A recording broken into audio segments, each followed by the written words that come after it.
고린도전서 12장 12절부터 27절까지의 말씀 한 절씩 같이 교독할 때 제가 먼저 12절에 있습니다. 몸은 하나인데 많은 지체가 있고 몸의 지체가 많으나 한 몸임 같이 그리스도도 그러하니라.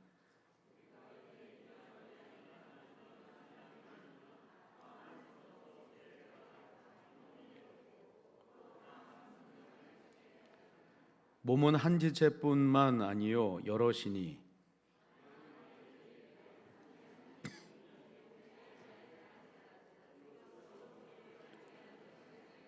또 귀가 이르되 나는 눈이 아니니 몸에 붙지 아니하였다 할지라도 이로써 몸에 붙지 아니한 것이 아니니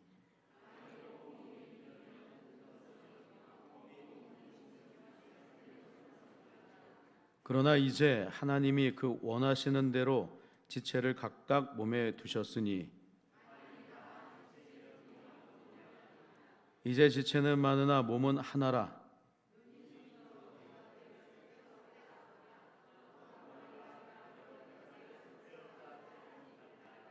그뿐 아니라 더 약하게 보이는 몸의 지체가 도리어 요긴하고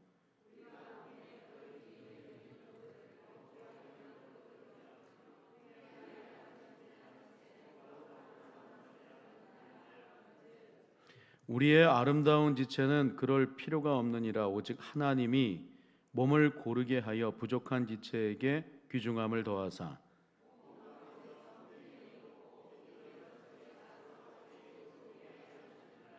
우리 26절, 27절 같이 합독합니다. 만일 한 지체가 고통을 받으면 모든 지체가 함께 고통을 받고 한 지체가 영광을 얻으면 모든 지체가 함께 즐거워하느니라. 너희는 그리스도의 몸이요 지체의 각 부분이라. 아멘. 전우자와 한번 인사합니다. 사랑합니다. 축복합니다.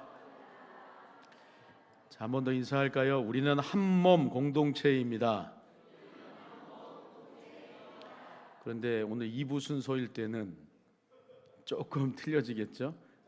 각 순별로 또 나눠집니다. 부서별로 나눠지게 되는데 오늘 말씀을 길게 준비하지 않았는데 좋죠?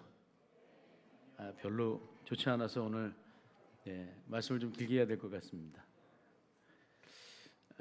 성경에서 이 교회를 말할 때 에클레시아라고 이렇게 말을 해요. 에크란 말은 몸모로부터 밖으로라고 하는 의미가 있고 칼레오라고 하는 말 부르다라고 하는 뜻인데 합해져서 에클레시아라고 이렇게 얘기를 합니다.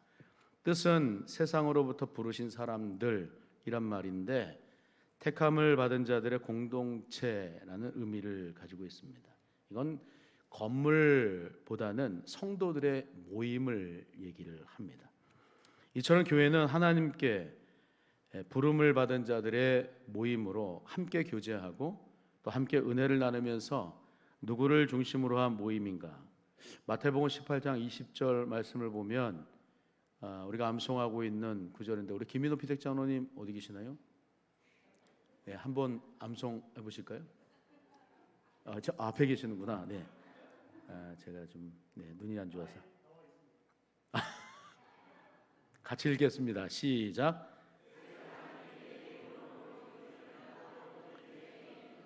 누가 그 모임 가운데 계시는가? 누가 계신답니까? 우리 주님이 계신다라고 하는 거예요. 예수님이 중심의 교회에 어떤 특징이 있는가? 히브리서 띄워주지 마시고요. 히브리서 10장 24, 25절의 말씀 가운데 이렇게 얘기를 합니다. 김인호 피택장로님 어디 계시나요? 네.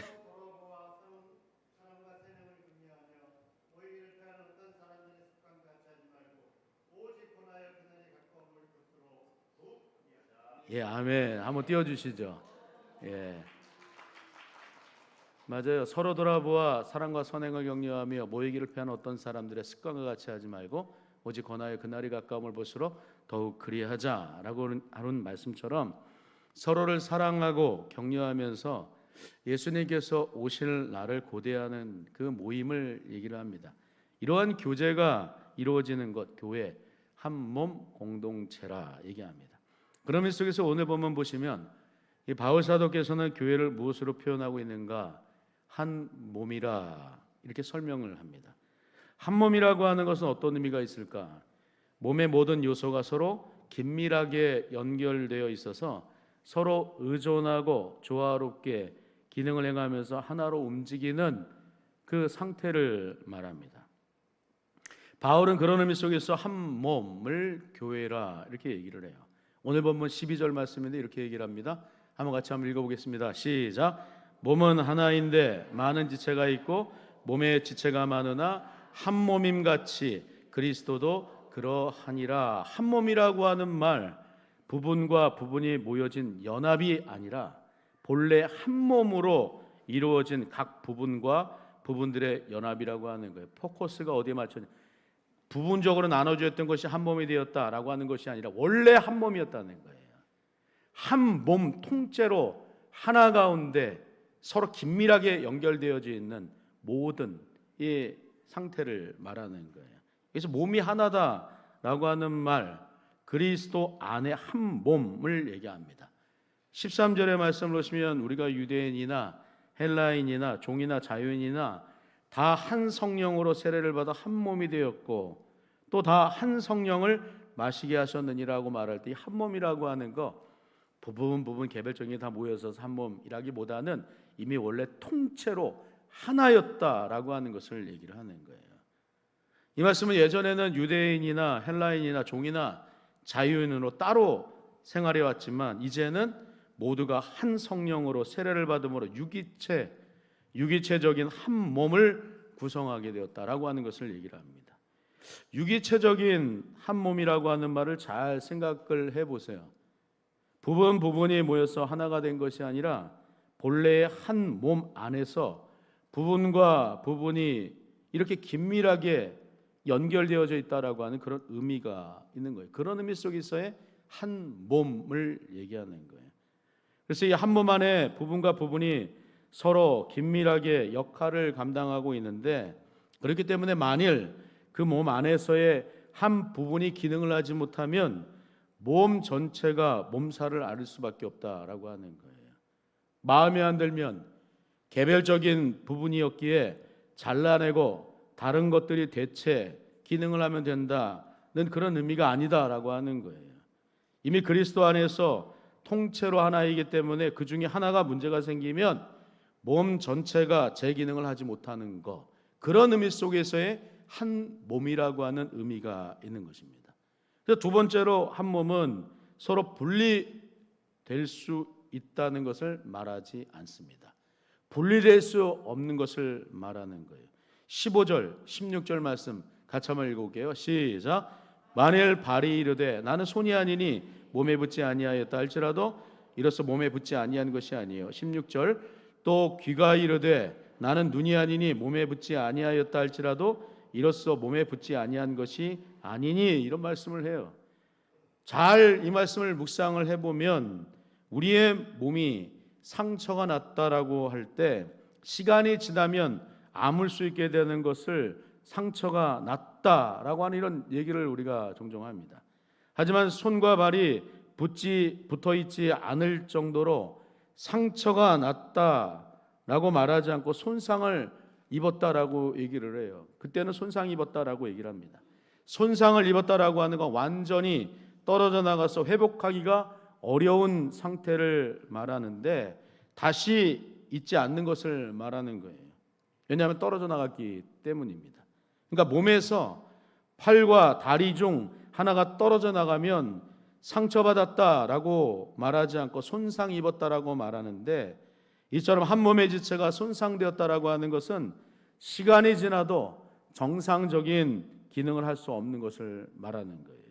이렇게 한 몸은 분리가 될 수 없다라고 하는 것을 말하고 있는 거예요. 손상되면 정상 기능할 수 없기 때문에 한 몸에 붙어 있는 지체를 하나하나 어떻게 여겨야 하는가 하면 소중하게 여길 수 있어야 된다는 것입니다. 한 몸 공동체는 결코 분리될 수 없기 때문이에요. 또 분리가 되어서도 안 되기 때문입니다. 분리되면 큰 손상을 입어서 한 몸이 될 수 없기 때문입니다. 마지막으로 한 몸은 다양한 지체들과 기능이 있다라고 하는 것을 말합니다. 25절의 말씀인데 한번 같이 한번 읽어볼게요. 시작. 몸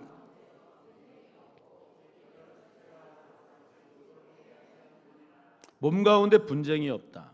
오직 여러 지체가 서로 같이 돌보게 하셨다. 분쟁 없이 같이 서로 케어하는, 돌볼 수 있는 그런 몸으로서 다양성 자체를 인정해야 된다라고 하는 것을 말합니다. 14절 말씀도 보시면 몸은 한 지체뿐만 아니요 여럿이다라고 이렇게 얘기를 합니다. 이게 무슨 말입니까?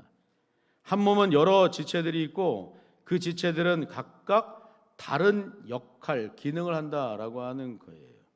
몸이 한 지체뿐만 아니라 여럿이라고 하는 말, 서로 다르다라고 하는 것인데 다르다라고 하는 것, 틀렸다, 잘못됐다라고 하는 그 의미가 아니라 서로 역할이 다를 뿐이다, 이 사실을 말씀하고 있는 거예요. 그러니까 교회 공동체는 한 몸 공동체로 여럿이기 때문에 서로 다르다는 것을 인정할 때 비로소 한 몸이 될 수 있다, 이 사실을 말씀하고 있는 거예요. 바울은 교회 공동체를 얘기할 때 몸으로 비유하고 있어요.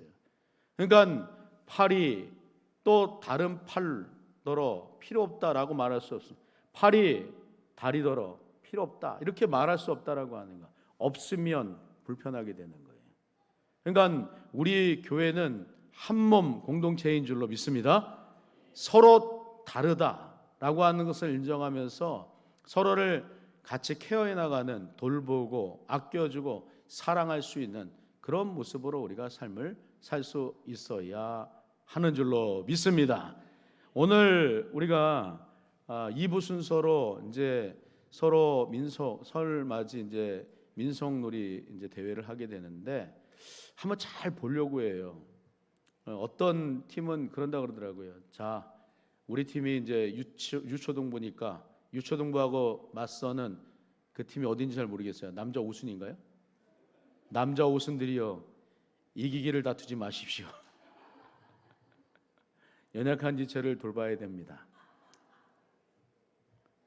이렇게 말씀하시는 분들도 있었어요. 그러니까 저는 한번 유심히 한번 잘 보려고 그래요. 어떻게 상금 50만 원이 먼저인지 아니면 우리 지체들이 먼저인지. 상금 50만 원이 먼저가 되지 않기를 주님의 이름으로 부탁드립니다. 아멘들 안 하시네요. 그래서 오늘 2부 순서 할 때도 우리 서로 한 몸이라고 하는 사실, 서로 은혜 가운데 서로 나누고 존중하고 배려하고 또 이 놀이를 통하여서 우리가 연합할 수 있다라고 하는 거, 그 사실을 우리가 기억하고 또 정말 유익하고 참된 기쁨의 시간 되실 수 있기를 주님의 이름으로 축원합니다. 기도합니다. 하나님 은혜와 사랑을 감사합니다. 열린 교회 공동체 되게 하심을 감사합니다. 한 몸 되게 하심을 감사합니다. 서로 긴밀하게 연결되어 싸우니 그리스도 예수 안에서 서로 사랑하고 존중하고 또 존경하고 아껴주고 보듬어 줄 수 있는 우리 믿음의 공동체 되게 하옵소서. 예수님 이름으로 기도합니다. 아멘.